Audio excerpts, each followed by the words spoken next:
Ryan's peaceful Sunday morning was shattered when a strange woman named Karen stormed into his driveway, claiming she had purchased his house. Waving a stack of suspicious papers, she demanded that Ryan vacate immediately.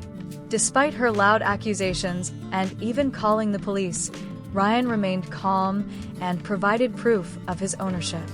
Karen, humiliated but undeterred, stormed off, leaving Ryan with a bad feeling that this was just the beginning. The situation escalated quickly, revealing the depth of Karen's delusions. How exactly did this unbelievable mess unfold? Sit back and let us walk you through this wild and unbelievable story together. It was one of those perfect lazy Sunday mornings where the air smelled of fresh coffee and the soft chirping of birds in the maple trees sounded like a symphony just for me. The sprinklers from neighboring lawns hissed gently, adding a rhythmic background to the morning peace, while my dog Max dozed contentedly at my feet as I thumbed through the thick pages of the Sunday newspaper. Life felt like a living painting, still and perfect, until it shattered in an instant. Out of nowhere, a silver SUV careened into my driveway with a screech loud enough to startle the dead, tires burning rubber against concrete and dust billowing into the air. Max leapt up barking furiously, knocking over my coffee cup in the process as my heart jackhammered in my chest. Before I could even stand, the driver's door slammed open so violently that it rebounded against the frame. Out stormed a woman dressed head to toe in an eye-watering neon pink tracksuit, her enormous sunglasses reflecting the morning sun like twin searchlights, her arms flailing wildly as she clutched a fat stack of papers in her manicured hand. She looked like she had been catapulted from the depths of a suburban soap opera, and she was heading straight for me with the furious energy of a charging bull. Her heels clacked against the concrete like gunshots, and before I could get a single coherent thought together, she jammed the papers into my chest with enough force to almost knock the wind out of me. "You need to vacate immediately," she shrieked, the words slicing through the peaceful air like a siren. "I bought this house fair and square." Max growled low in his throat, his body tense as he read the situation faster than I did. For a second, I genuinely thought I must be hallucinating. Vacate my house? Had I stumbled into some bizarre prank show? Hidden cameras? I blinked at her, mouth opening and closing without words. The woman, who I would later learn was infamously known around town as Karen long before I had the misfortune of meeting her, crossed her arms over her chest with a smugness that could have rivaled a medieval king claiming land with a flag. Fighting the urge to laugh in her face, I gently pushed the crumpled stack of papers back toward her and tried to steady my voice. "I think you must be mistaken," I said carefully, glancing around and quickly realizing that several of my neighbors were peeking out through blinds, some even stepping onto their porches with phones in hand ready to record the unfolding drama. Karen's voice escalated to an even higher pitch, shrill and imperious. "Do not play games with me. The deal is done. I sent the money. I have the paperwork. You are trespassing on my property." Max barked again, a deep booming sound that made Karen jump back as if he had lunged at her throat. She pointed a trembling, manicured finger at him and screeched, "Control your beast. He is aggressive and dangerous." More neighbors appeared, some openly filming now. Across the street, a teenager whispered to his friend loud enough for the whole block to hear, "Dude, this is better than Netflix." Karen, emboldened by her imagined legal authority, strutted toward my front door like she owned the place, heels pounding on the concrete. I moved quickly to block her path, crossing my arms firmly across my chest. "How exactly did you buy this house?" I asked, my voice calm but laced with disbelief. She waved the papers again, nearly hitting me in the face with them. "It was a private sale," she declared dramatically. "I wired the money to the seller just yesterday. It is legally mine now." I took the papers from her and glanced through them. My stomach twisted somewhere between amusement and disbelief. They were nothing more than printed email threads filled with broken English promises of once-in-a-lifetime deals and invoices, bearing a blurred and obviously fake logo that read Royal Estate Professionals. A smile tugged at the corners of my mouth, but I fought it back. "Karen," I said evenly, "you have been scammed." Those words had the opposite effect of calming her down. Her face twisted into a mask of rage. "Scammed? Are you kidding me? You're just mad you lost your house." The circus was now in full swing. One of my neighbors dragged out a lawn chair and cracked open a can of soda like he was settling in for a front row seat to the show. Karen whipped out her phone and, to my complete astonishment, called 911. "Yes, hello, I am at my property, and there is a dangerous man refusing to leave," she said, throwing panicked glances around as if expecting a SWAT team to descend any moment. Thoroughly entertained now, I pulled out my own phone and calmly dialed 911 as well. "Hi," I said cheerfully when the dispatcher answered. "I own the house at this address, and there is a woman here claiming she bought it yesterday in a secret sale. She seems a little unstable." Within minutes, the flashing lights of the local police cruisers appeared at the end of the street, and 2 officers stepped out, familiar faces I had shared beers with at block parties. Officer Daniels, a tall guy with a mustache and a perpetual air of weary patience, approached first. His eyes flickered from me to Karen to the growing crowd. Karen, seeing the officers, instantly flipped the switch from aggressive to tearful. She burst into loud, theatrical sobs, clutching her printouts like they were holy relics. "He is trying to steal my home," she wailed, making a scene worthy of daytime television. Officer Daniels gave me a glance that screamed, "Is this really happening?" and I simply shrugged in response. I handed him the real deed, complete with the county seal and official notarization. Daniels flipped through it, nodding slowly. Karen kept sobbing, producing tissues from nowhere like a magician pulling rabbits from a hat. "This deed clearly shows that Ryan owns the property," Officer Daniels said firmly. "Ma'am, do you have a certified deed or just these emails?" Karen gasped like a fish out of water. Her eyes darted wildly. "These are good enough," she stammered. "My cousin is a lawyer. He said it was a solid investment." Daniels raised an eyebrow and asked, "Where is your cousin?" Karen hesitated. "He is on vacation in Tahiti or maybe Fiji, somewhere important." From the back of the crowd, someone whispered loudly, translation, imaginary, prompting a wave of laughter that rippled through the onlookers. Karen's face turned beet red, her fury simmering beneath the surface. Daniels tried to remain polite but firm. "Ma'am, you have been the victim of a scam.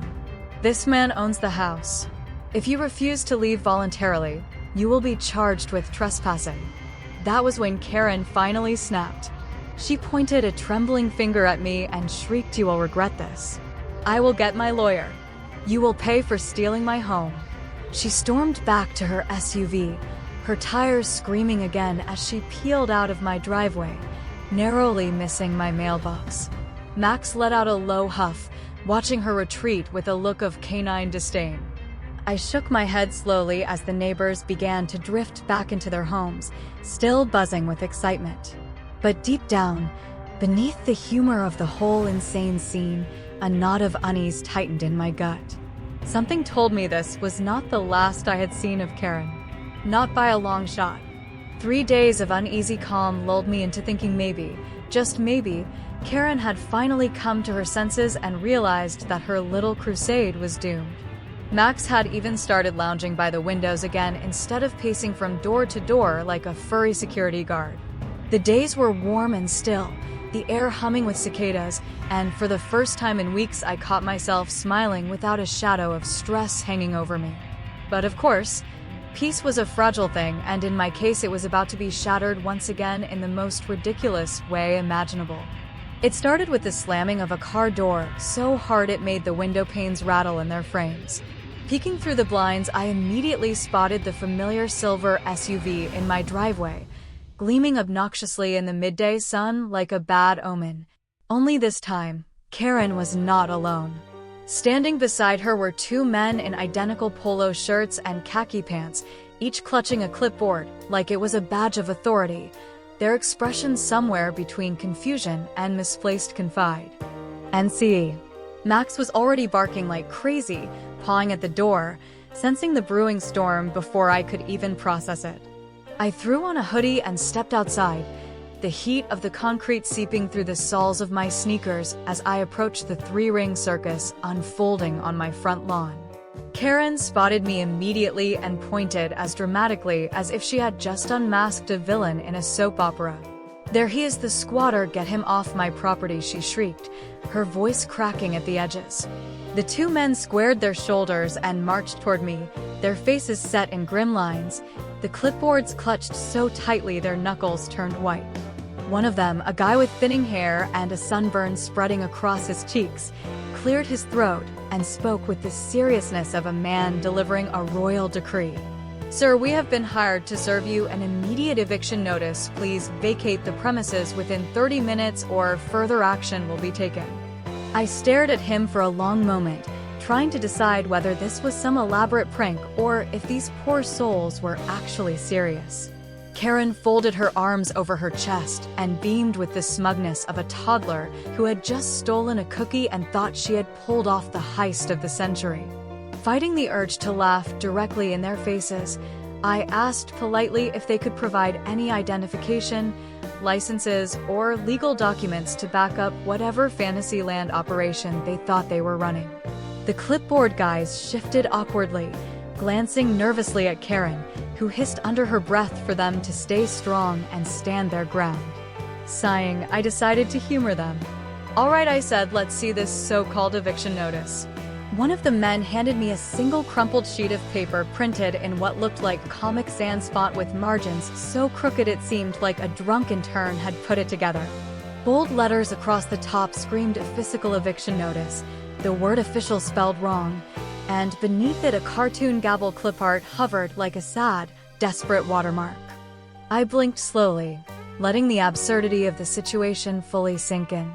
"You know this is not a real eviction notice, right?" I said conversationally, waving the paper lightly in the air. "It has a cartoon hammer and misspelled legal terms, for crying out loud."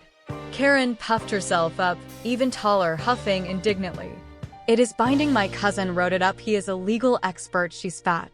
I was about to respond when, like divine intervention, Officer Daniels pulled into my driveway again, his patrol car gliding to a stop with the slow resignation of a man facing yet another Monday-level disaster. He got out with a slow, almost weary saunter, tipping his hat at me first before turning his gaze to Karen. "Morning, Ryan," he said lazily. "Morning, Karen. I see you have upped the ante today." Karen, emboldened by her entourage, marched forward and thrust the so-called eviction notice at Daniels.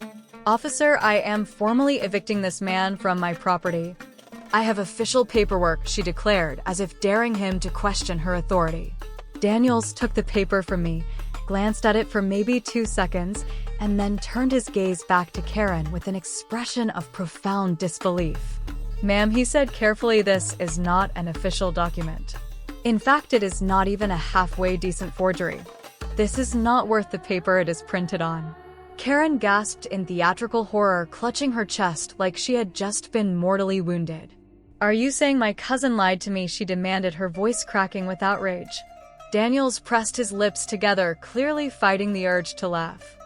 "I am saying whoever gave you this has either scammed you or watches way too many courtroom dramas," he said dryly. Max barked again, his tail thumping against the porch like he was applauding Daniels' performance. The two clipboard men looked ready to melt into the concrete. One muttered something about not wanting to get involved in legal stuff, and before anyone could stop them, they practically sprinted back to their dented Toyota Corolla, peeling out of the driveway like men fleeing a burning building.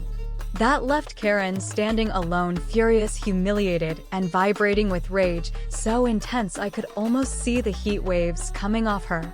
She yanked out her phone and started jabbing at the screen, furiously muttering about lawsuits, wrongful evictions, and how she would own the entire block soon enough. Daniel, sensing things could spiral out of control, suggested calmly that we all sit tight while he called for a supervisor to come sort everything out properly. Karen immediately objected, claiming supervisors were unnecessary when the facts were obvious and that she knew her rights better than any police department ever could. Nevertheless, within 20 minutes, another patrol car pulled up and a tall, imposing woman stepped out.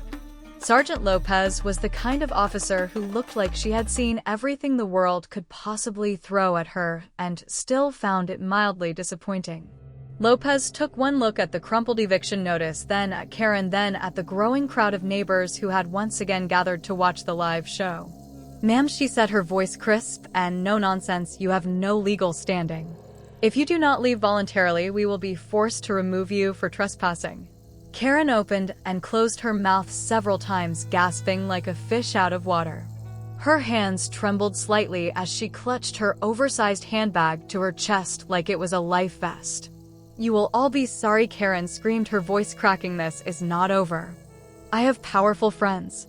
She spun on her heel, nearly tripping over her own feet, and stomped back to her SUV, kicking up a cloud of dust so thick several neighbors had to shield their faces. Max sat down beside me, his tongue lolling out in a satisfied pant as we watched her tail lights disappear down the street. I turned to Sergeant Lopez and asked, half joking, half hoping, "You think that is the last of her?" Lopez chuckled grimly, shaking her head. "Not a chance," she said. "She is the type who digs her hole deeper every time she opens her mouth." After the officers left, the neighbors slowly drifted back to their homes, but not before swapping increasingly wild theories about what Karen might try next. Mr. Thompson from 2 doors down was convinced she would come back with a fake moving company, and Mrs. Lanning suggested we pool our money and hire a mariachi band to follow her around town. I laughed along with them, but deep down a gnawing worry took hold. Karen was not rational. She was not just a nuisance. She was dangerously deluded. And I had the sinking feeling that the next chapter in the Karen saga was going to be even more ridiculous than anything we had seen so far. The peace did not last. Barely a week had passed since Karen's eviction circus when the next phase of her madness hit me like a freight train. It started innocently enough with a call from the title company that had handled the purchase of my home years earlier. The receptionist sounded polite but strained as she explained that a woman named Karen had been harassing their office nonstop, demanding they correct what she called a clerical error and hand over my deed. When they refused, she had threatened lawsuits, media scandals, and even bringing in federal agents to seize the property. I thanked the poor woman for the warning and hung up, feeling a pit growing in my stomach. I barely had time to process that call before the silver SUV crawled once again into my driveway, headlights glaring in the afternoon sun like the eyes of a predator refusing to give up the hunt. Max bristled immediately, his tail stiff, his growl low and constant as he stood guard at the front door. This time Karen had ditched her neon tracksuit for a full-blown business pantsuit, complete with a fake leather briefcase clutched so tightly under her arm that her knuckles turned white. She had lipstick smeared slightly at the corners of her mouth, and her hair was pulled back so severely it looked painful. I opened the door before she could knock, determined not to give her the satisfaction of the upper hand. Karen smiled, a tight, strained smile that barely masked the venom underneath. "Good afternoon," she said in a syrupy, sweet tone dripping with false civility. "I am here to offer you one last chance to vacate peacefully before I take this to court." Leaning casually against the doorframe, I resisted the urge to laugh in her face. "You have already tried calling the cops, you have already sent fake eviction notices, you have already harassed the title company. What is next, skywriting?" Her smile twitched dangerously, but she kept it plastered to her face. "You will see soon enough," she hissed before spinning on her heel and marching stiffly back to her SUV. That night, as I returned home from a quick grocery run, I found an envelope jammed into my mailbox, the address scrawled in large, angry handwriting, like it had been written mid-tantrum. Inside was a letter written entirely in all caps declaring that I was being sued for squatters' rights, emotional distress, theft, and unlawful possession of stolen property. Attached was a so-called court summons printed from an online template so bad it also advertised wizard certifications if you filled out 3 surveys. I shook my head slowly as I stood in the driveway rereading the absurdity over and over until the words blurred together. Max barked once from the porch, his nose twitching as if sensing that the real battle was only just beginning. Without even bothering to put away the groceries, I called my lawyer, Mr. Ellis, a calm, meticulous man who treated nonsense with the clinical precision of a surgeon. We scheduled a meeting and prepared for the insanity ahead. The day of the hearing came faster than I had wanted. The courthouse buzzed with the usual low murmur of shuffling papers, footsteps echoing off marble floors, and hushed conversations filled with nervous energy. I sat at the defendant's table next to Mr. Ellis, the weight of the moment sitting heavily on my shoulders, but his steady calmness kept me anchored.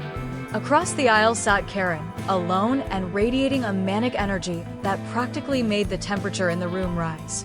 She wore an oversized blazer that swallowed her frame and perched a pair of sunglasses dramatically on her head, like she expected paparazzi to leap out at any moment. Her table was a chaotic mess of papers, folders, and what looked suspiciously like screenshots of random Facebook posts, all stacked haphazardly like a poorly built fortress. When the judge entered, a tall older man with a face carved from stone and the patience of a saint, everyone rose and sat as commanded. The judge wasted no time adjusting his glasses and peering down at the paperwork. "Miss Karen," he said with weary politeness, "you are representing yourself today." Karen shot to her feet, chest puffed out with ridiculous bravado. "Yes, Your Honor, I could not find a lawyer brave enough to stand up to the corruption in this town," she proclaimed loudly enough to echo. A ripple of stifled laughter ran through the courtroom, quickly silenced by a sharp glare from the bailiff. The judge nodded slowly as if he had already mentally prepared himself for the nonsense about to pour forth. "Very well, please proceed with your opening statement," he said. Karen launched into a rambling tirade that sounded like the unholy love child of a conspiracy theory podcast and a bad soap opera monologue. She spoke of betrayal, injustice, emotional agony, and the theft of her destiny. She accused me of colluding with the title company, the police department, and hinted broadly that the judge himself might be involved if he ruled against her. She waved her arms, dramatically flipping through pages at random, quoting obscure real estate blogs and snippets of YouTube videos as if they were binding Supreme Court precedent. Mr. Ellis and I sat quietly, letting her dig herself deeper with every hysterical word. When Karen finally finished, breathing heavily and visibly sweating, it was our turn. Mr. Ellis stood with calm precision and presented the certified title deed, notarized and sealed, along with all official purchase records dating back years. He explained clearly and methodically how property transactions were legally conducted and emphasized that no subsequent sale or transfer had ever taken place. The judge leafed through the documents slowly, his expression giving away nothing. Turning to Karen, he asked in a tone of exhausted courtesy, "Miss Karen, can you provide any legally recognized documents showing that you own this property?" Karen scrambled frantically, knocking over a manila folder in the process, papers spilling across the floor like a scene from a bad sitcom. She retrieved a crumpled printout of an email conversation written in broken English promising ownership, a fake title transfer form downloaded from a site that also sold astrology charts, and a screenshot of a PayPal transaction labeled house payment. She handed these sad exhibits to the judge with the confidence of someone presenting a winning lottery ticket. The judge flipped through them slowly, sighed heavily, and removed his glasses to rub the bridge of his nose. "Miss Karen," he said, his voice now tinged with iron, "this is not how real estate transactions work." Karen's face crumbled for a moment before she quickly tried to rally, her voice trembling with desperation. "I was assured this was legitimate. I demand justice," she cried. The judge was mercifully patient, but firm. "You were scammed," he said bluntly. "I sympathize, but that does not entitle you to seize property owned by someone else, nor does it give you the right to harass, threaten, or sue an innocent party." Karen sputtered, hands clenching into tight fists on the table, her mouth opening and closing like she was trying to swallow the reality being hammered down on her. The judge turned to Mr. Ellis and said, "Simply motion to dismiss." "Motion to dismiss, Your Honor," Mr. Ellis replied crisply. The judge picked up his gavel and brought it down with a sharp crack that echoed like a gunshot in the room. Case dismissed with prejudice. Defendant is awarded legal costs. Plaintiff is warned against filing any further frivolous lawsuits. The courtroom buzzed with energy again as Karen gathered her mountain of junk documents, her hands shaking as she muttered about corruption and justice, and how she would take this all the way to the Supreme Court if necessary. As she stormed out, she tripped on the hem of her oversized blazer and slammed into the doorframe with a loud thunk, drawing a mixture of sympathy and poorly hidden laughter from the crowd. Later that week, Mr. Ellis filed a countersuit against Karen for harassment, defamation, and emotional distress. It was not about revenge, but about ensuring there were consequences for dragging me through months of absurdity. To my surprise and mild satisfaction, Karen did not even try to fight it. Word spread quickly around the neighborhood about the outcome. People congratulated me on the street, clapping me on the back, sharing jokes about haunted houses and fake Facebook deeds. Rumor had it that Karen had been forced to sell her actual home to pay the mounting legal debts she had accumulated. I did not celebrate her downfall, but I did allow myself a moment of relief. A heavy, exhausting chapter had closed. Yet, even as the neighborhood basked in newfound peace, I knew deep down that people like Karen rarely vanish entirely. They just go underground, regroup, and find a new hill to die on. But for now, at least the house was mine. The madness was over and max, and I could finally breathe again. Life around the neighborhood slowly began to piece itself back together like a quilt mended after a storm. The sun seemed a little warmer, the air lighter, and even Max walked with a bounce in his step that I had not seen in months. People smiled more, waved longer, and neighbors who had once only exchanged polite nods now stopped to chat like old friends reunited after years apart. It was as if surviving the absurdity of the Karen saga had bonded us all together in some unspoken way. There was a newfound camaraderie that spread from yard to yard, like the scent of backyard barbecues on a summer evening. I found myself actually enjoying simple things again, sitting on my porch with a cup of coffee while Max snoozed lazily at my feet, soaking up the quiet like a man starved for peace. Rumors swirled about Karen's fate, but no one knew for certain. Some said she had moved 2 towns over, trying to start fresh, where her reputation had not yet preceded her. Others claimed she had tried to join another HO, but had been denied after a particularly thorough background check. A few whispered that she was still plotting some new misadventure, lying low like a bad storm waiting to roll back in. I did not spend much time worrying about it anymore. After all the madness we had endured, I knew one thing for sure. If Karen ever did come back, she would find a very different neighborhood waiting for her. When the next community yard sale was announced, it felt like a milestone, a test of whether we had truly moved on. Excitement buzzed in the air as tables were set up along the wide, open field at the end of the street, colorful canopies popping up like mushrooms after a rainstorm. People bustled about, laughing, haggling, kids chasing each other between the stalls, and the smell of grilled burgers drifting lazily on the breeze. It was the first real community event since the chaos, and everyone seemed eager to celebrate the survival of our little slice of suburbia. I wandered down with Max trotting happily beside me, not intending to buy anything but simply wanting to bask in the atmosphere.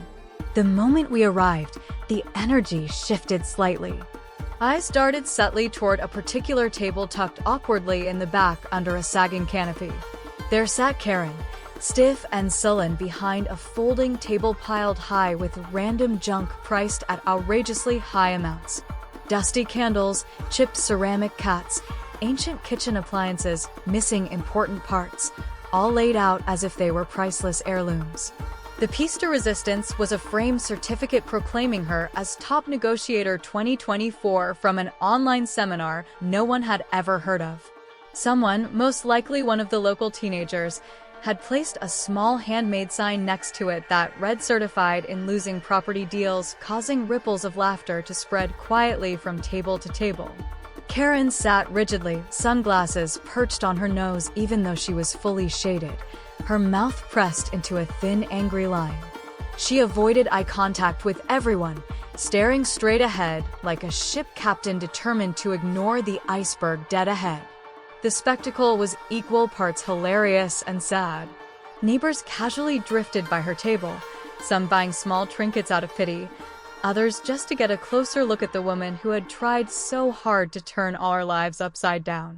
Karen muttered under her breath each time someone dared to stop at her table, her hands twitching nervously as she clutched and rearranged her worthless wares.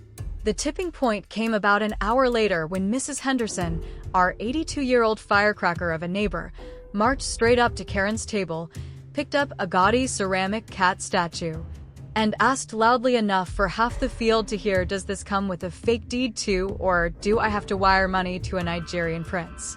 The laughter that erupted was instant and uncontrollable. People doubled over, wiping tears from their eyes, slapping each other on the backs as the atmosphere turned festive.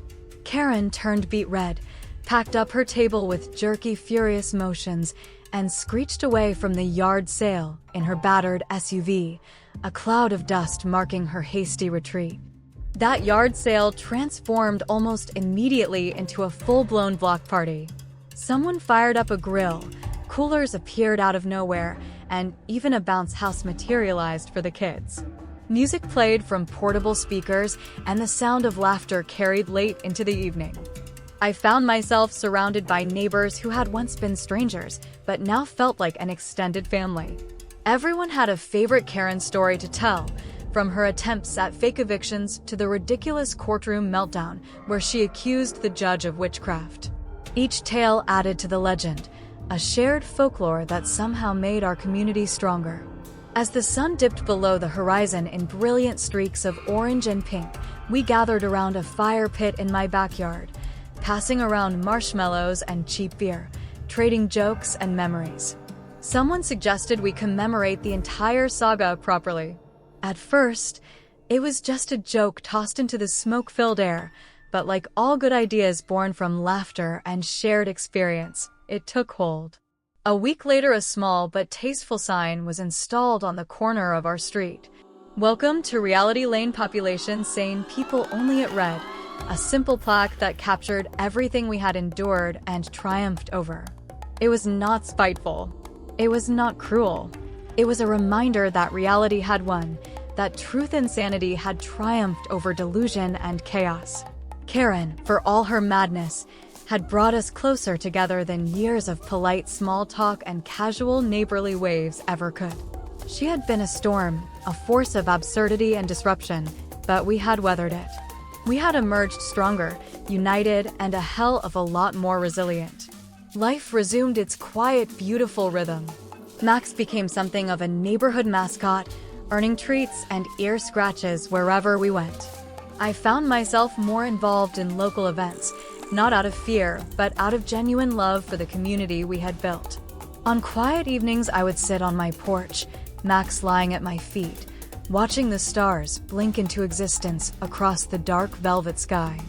I would sip my coffee slowly, breathing in the cool, clean air, feeling a peace so deep it almost hummed in my bones. Sometimes I would think about Karen and wonder if she had learned anything from it all, but deep down I knew the truth. People like Karen rarely change. They simply find new hills to die on, new windmills to tilt at, convinced of their own righteousness even as the world gently shakes its head around them. But it did not matter anymore. If she ever did return, she would find not just me standing firm, but an entire community ready to politely, firmly, and without hesitation show her the door. Because once you have stared absurdity in the face and laughed, once you have been dragged through madness and come out stronger, no little gust of crazy can ever knock you down again. The storm had passed. The sun had returned. And for the first time in a long time, reality reigned supreme.